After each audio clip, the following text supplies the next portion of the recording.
This episode contains descriptions of graphic violence, home invasions, and the murder of a father in front of his children. Listener discretion is advised.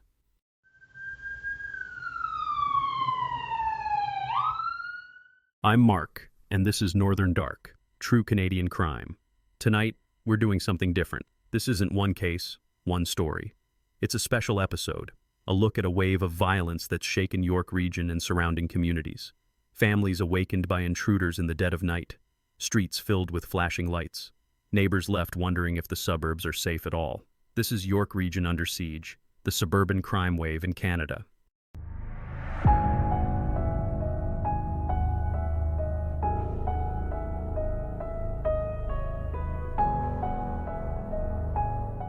August 31st, 2025, just after 1 a.m. in Kleinburg, Vaughan. Inside his home, 46-year-old Abdul Aleem Farooqi confronted intruders who forced their way in through the garage. Moments later, he was shot dead in front of his 4 daughters.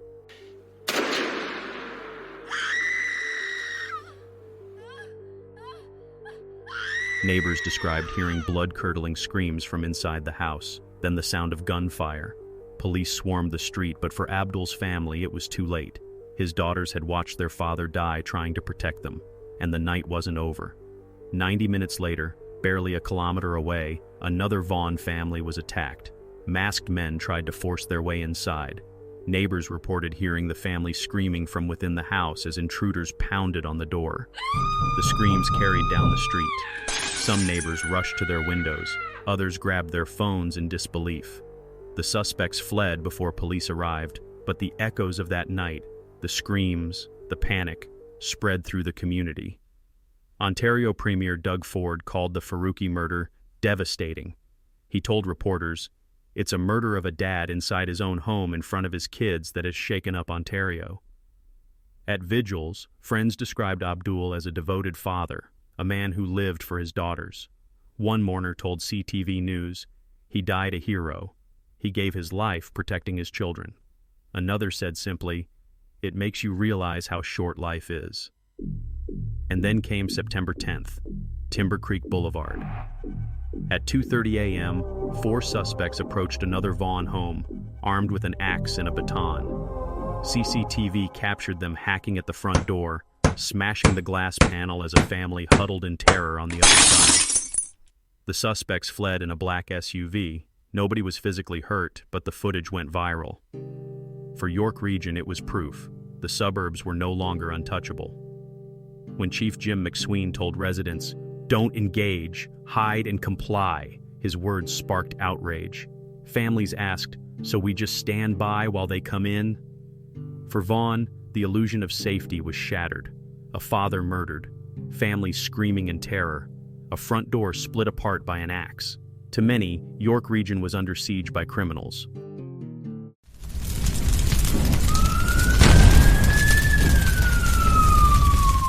September 1st, 2025, Richmond Hill. Just after 3 a.m., the quiet of Skywood Drive was shattered. Neighbors woke to explosions. One resident told CBC it sounded like a car had blown up, but when they looked outside, they saw flames consuming an entire house. Inside were families fast asleep. Firefighters rushed to the scene, pulling people from the wreckage. But for 2 victims, it was too late. An 11-year-old boy was pronounced dead that morning. Days later, 24-year-old Halia Bahari Kashani also succumbed to her injuries. York Regional Police confirmed what neighbors feared. The blaze was no accident. It was arson, a deliberate act that turned a home into a weapon and children into victims. One witness told reporters the sound of relatives screaming on the lawn as they realized a child was trapped inside will haunt them forever. In the days that followed, the community gathered. YorkRegion.com reported vigils where neighbors stood in silence, holding candles, clutching one another. Some wept. Others were angry. One speaker said, "We are grieving together because this loss belongs to all of us." But behind the grief was a new fear. Was this random, or was it connected to the string of violent crimes sweeping through York Region? Police haven't named suspects. No motive has been released. But the questions remain. Who set the fire? And why?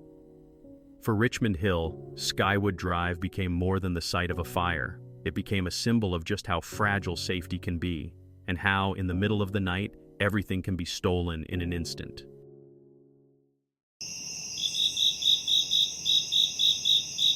September 10th, 2025. Bowmanville, Ontario. Around 9:15 p.m., a woman pulled into her driveway. Two men rushed her car, knives drawn, forcing her from the driver's seat. She dialed 911. The recording is chilling. Her voice shakes as she cries, "He's got a knife!" The suspects chased her into the garage and then into her home. Inside, her family screamed as they ran for cover. Neighbors later said they heard shouting and feared someone was being killed. By the next day, Durham police arrested two suspects, one just 16 years old, the other 21. Both were charged with robbery, weapons offenses, and home invasion. The speed of the arrests was praised, but the fear remained. One neighbor told CTV, "We've lived here 20 years. We never thought this could happen in Bowmanville." That night proved geography didn't matter anymore. Vaughan, Richmond Hill. Bowmanville. Violence had spilled across the GTA, reaching families who thought their homes were safe. September 2025. Markham, Ontario. A violent home invasion unfolded that would leave one man shot, a woman kidnapped, and a community in shock. York Regional Police say a group of intruders forced their way into a Markham residence in the early hours. Inside, chaos erupted.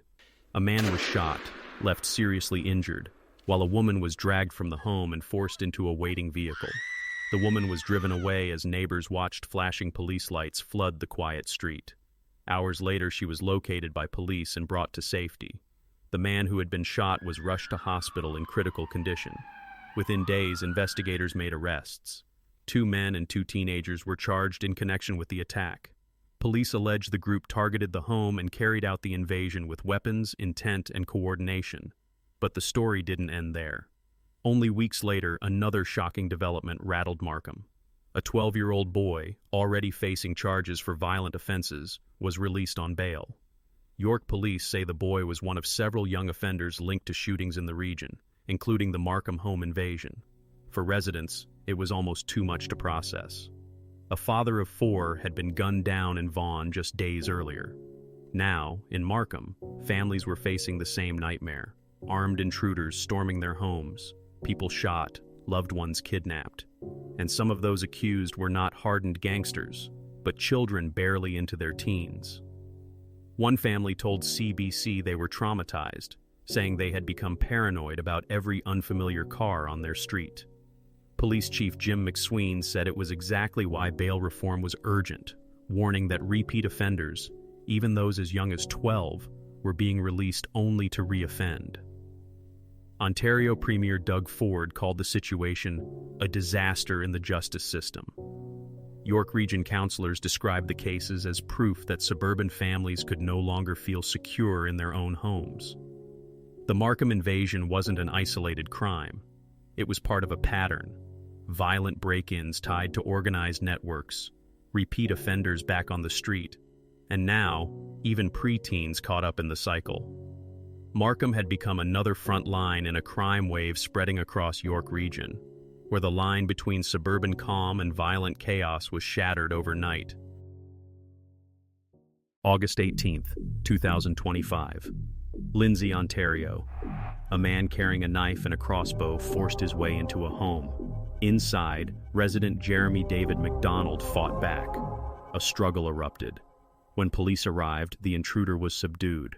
But McDonald was the one taken away in handcuffs, charged with assault.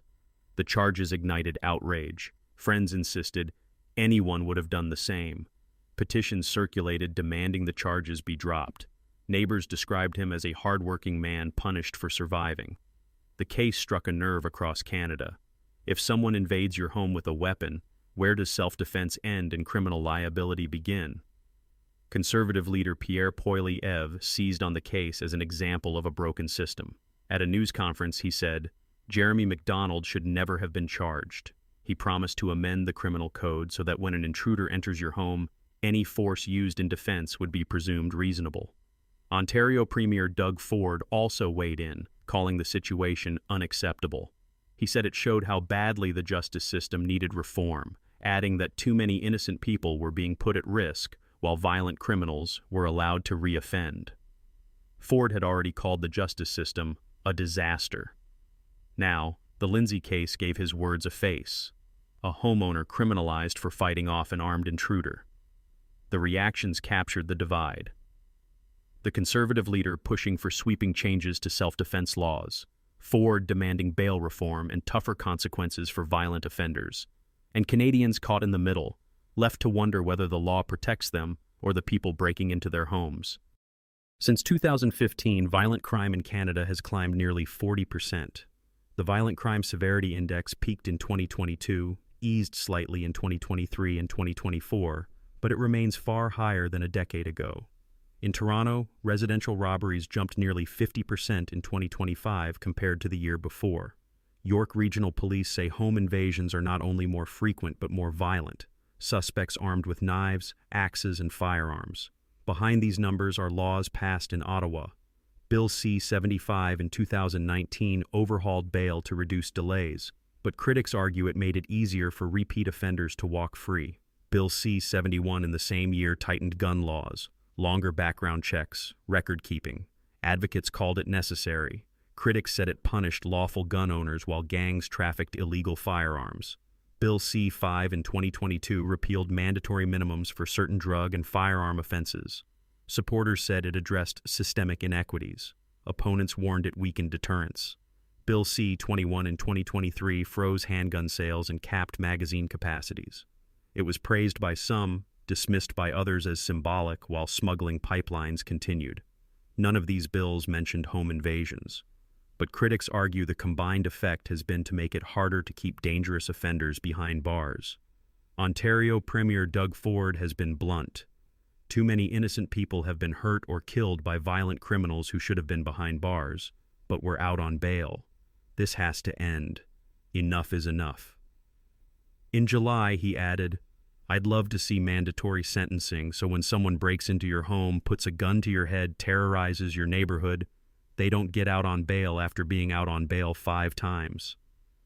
Conservative leader Pierre Poilievre has echoed that call, promising a new bail reform bill this fall. His proposal would create a new category of major offenses, including home invasions and firearms charges, where the accused must prove why they deserve bail. He also wants judges to consider an accused person's full criminal history before granting release. Meanwhile, new cases keep emerging. On August 14, 2025, a 12-year-old boy, already out on bail for violent offenses, allegedly shot someone outside a Markham home. The victim's family told Global News they are now paranoid of every stranger, every unfamiliar car parked on their street. York Regional Police Chief Jim McSween said it was proof that bail reform can't wait. And Ford's response was sharp. "It's a disaster right now in the justice system. The numbers show violent crime rising, the legislation shows a justice system straining, and the families, from Kleinberg to Markham, show the human cost of getting it wrong."